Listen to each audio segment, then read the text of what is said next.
There's nothing quite like the feeling of building a galaxy-spanning empire and subjugating all those who wish to stand against you.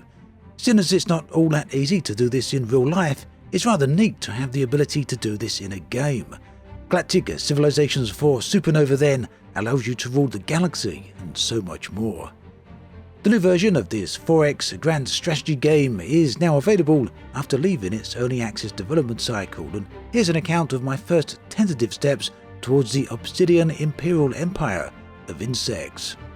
Also, this video is sponsored by Stardock, so do please check out the links in the video description below. Now, the Supernova edition of Galactic Civilizations 4 has a rather interesting new addition in that it allows you to create custom alien races. These can be created with extremely deep and intricate background lore. What's more, you don't need to be an expert in world building or writing, as the game includes AI assistance in the form of a system called Alien GPT, which is powered behind the scenes by OpenAI's ChatGPT. Now, we'll be taking a closer look at that further into the video. First though, my mission for galactic domination. Now, for those of you not entirely familiar with 4X genre, the idea is to essentially become the dominant power within the galaxy. We can see the game world from a top-down perspective here, and if we zoom out far enough, we can see the entire galaxy. For now, we are only interested in the sector of space we find ourselves in. Galactic Civilization 4 though has a bunch of great options that allow us to really drill down and customize the galaxy. That means we can not only set the size and scale of the galaxy, but also set up our play session in a way that supports our preferred playstyle. For this particular play session, I opted for a small setup, but you can also go large. The scale essentially determines the size of the sector you start in. You can also choose how many sectors you want there to be in the galaxy overall, and later on into the game it's possible to travel between these sectors using subspace streams. You can also select how many major NPC races will be on the board. These are the powers that you will be competing against. So here I am in all my insect-like glory. I like to imagine that these are a race of highly evolved ants that want to be bringing enlightenment to the galaxy. Everyone really needs to understand the superiority of the insect-like lifestyle, and we're going to bring that amazing life to everyone in the galaxy as a whole. For now though, we are here on our lone planet. Planets in Galactic Civilization come in two flavors: core worlds and colonized worlds. Core worlds are planets that have a quality of level 10 or higher, and when we gain access to these worlds, we can build upon them. The planetary surface is represented by tiles. Each tile can be set to a variety of different uses, from agriculture to industry to research and more. It's even possible to build specialized buildings here that grant unique modifiers for our empire. The other planets, generally, you can't actually build on, you can build in orbit around, but what these do is provide resources to the nearby core worlds. Now, I was fortunate enough to have potential core worlds right nearby my starting position, so I immediately herded a bunch of insect colonizers on board the colony ship and sent them packing to those bright new worlds. We need to spread our ant-like influence, after all, to every corner of the galaxy, don't we?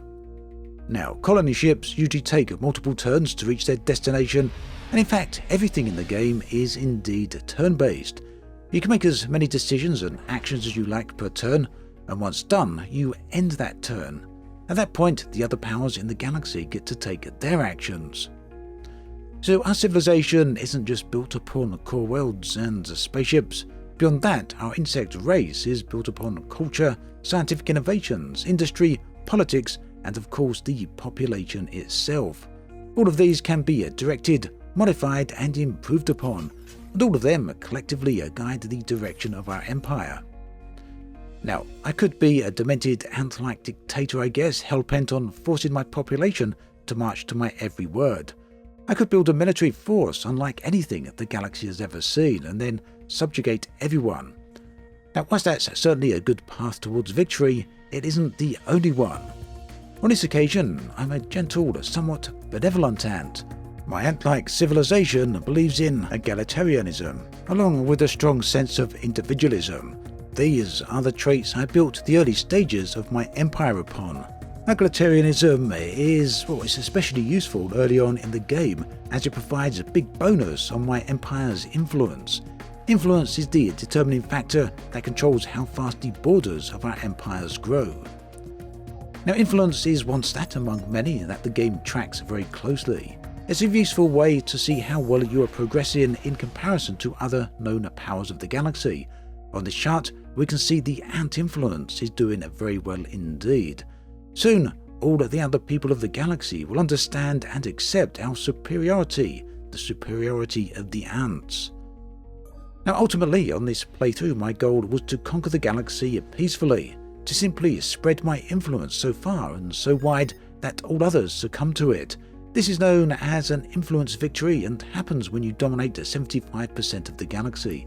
If you can maintain this for 10 weeks, then the victory is yours. But of course, if you prefer the military or economic domination routes, those are also available.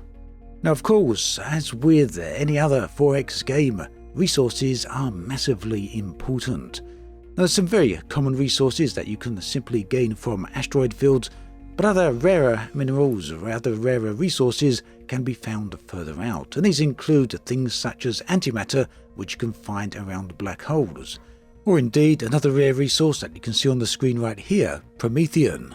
You'll need to set up a mining starbase near one of these in order to start collecting those resources. These are spread all throughout the galaxy, these various different resources, and it's super important that you collect these as they're used for various modules and other upgrades that your empire is going to need along the way. Also, of course, is the requirement to send out ships to survey various different things. These can be artifacts, precursor items from old ancient civilizations, and other things that will be beneficial to you. In fact, throughout my play session, I've gathered so many of these, a few of which I've used instantly because they were very useful, such as the ability to reveal the sections of the map which are under the fog of war. But other items you discover can be far more sinister, such as the ability or discovery of monsters.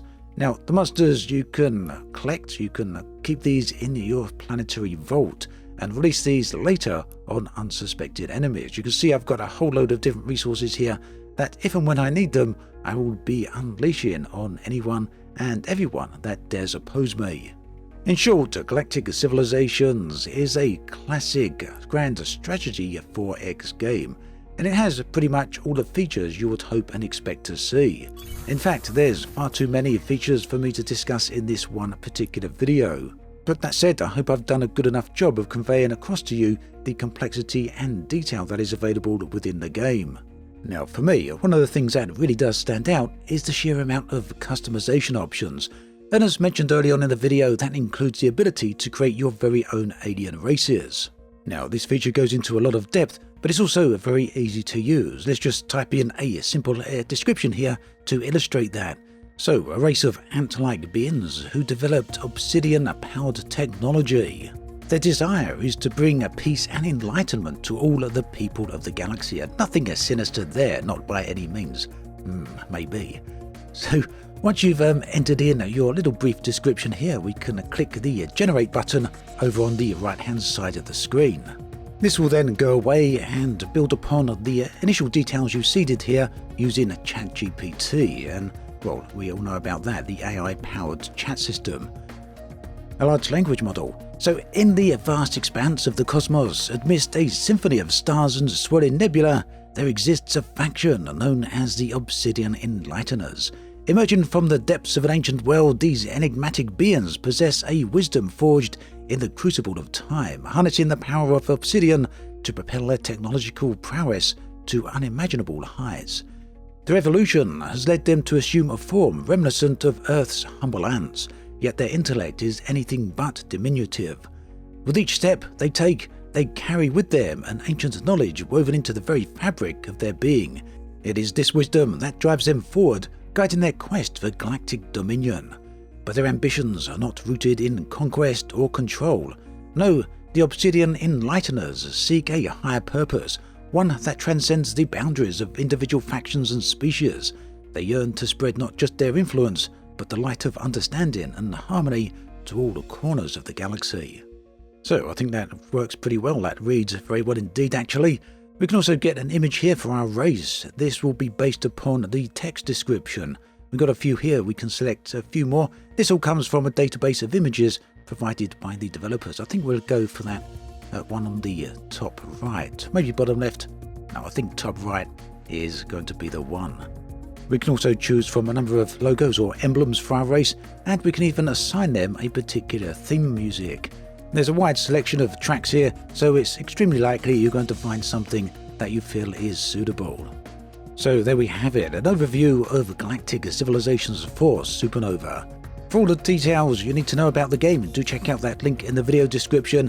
And again, thank you to Stardock for sponsoring this video.